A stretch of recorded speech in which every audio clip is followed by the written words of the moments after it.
They clap for the animal on the peak, not the one shaking below it. Stay with Hazel, because today she will climb a mountain to save her future and almost quit where no one can see.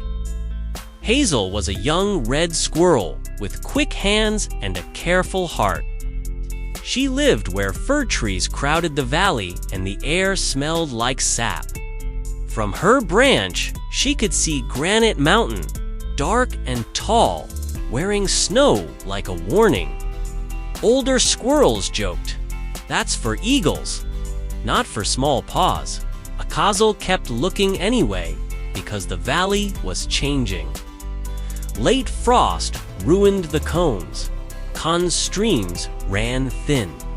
Nests felt tighter, arguments louder. The only untouched grove was on the far side of Granite Mountain. If she stayed, she'd ration and shrink.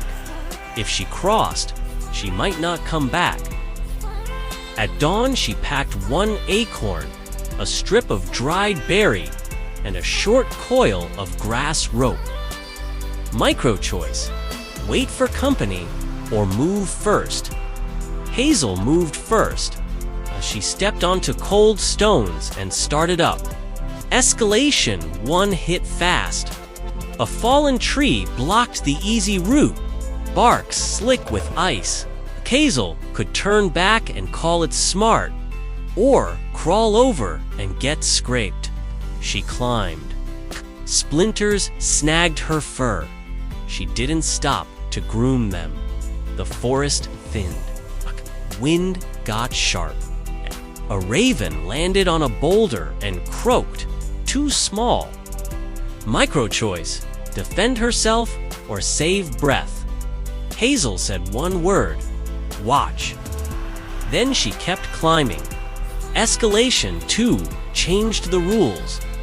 The path turned to loose shale. Each step slid half a step back. Hazel tried to hurry, slipped, and rolled until she caught a root, a calf. A thin cut opened on her paw, right against gray stone. Turn 1 landed as hard failure, and it wasn't the cut. It was the thought. Maybe the mountain isn't a challenge. Maybe it's a verdict. Hazel stared at her shaking hand and felt the real problem rise. She feared being seen, trying more than she feared falling. She looked down at the valley, small as a rumor. Micro-choice: hide in a crack until night or stand up in daylight. Hazel stood. She wrapped the grass rope around her wrist and breathed once. Again, she whispered. She moved slower. She tested stones before trusting them.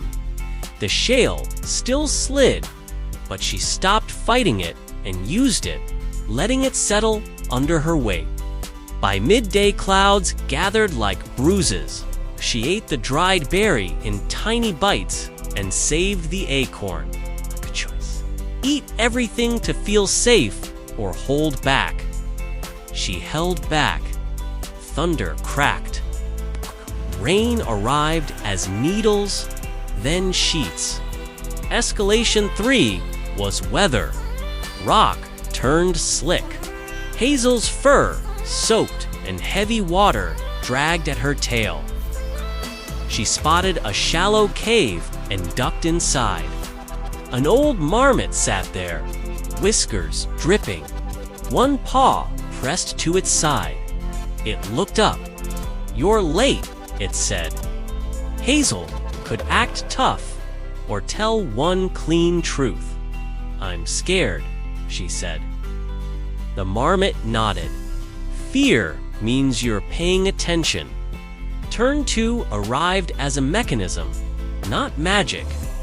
The marmot pointed at Hazel's rope. "Tie it to your waist," it said. "Your wrist will panic. Your center will hold."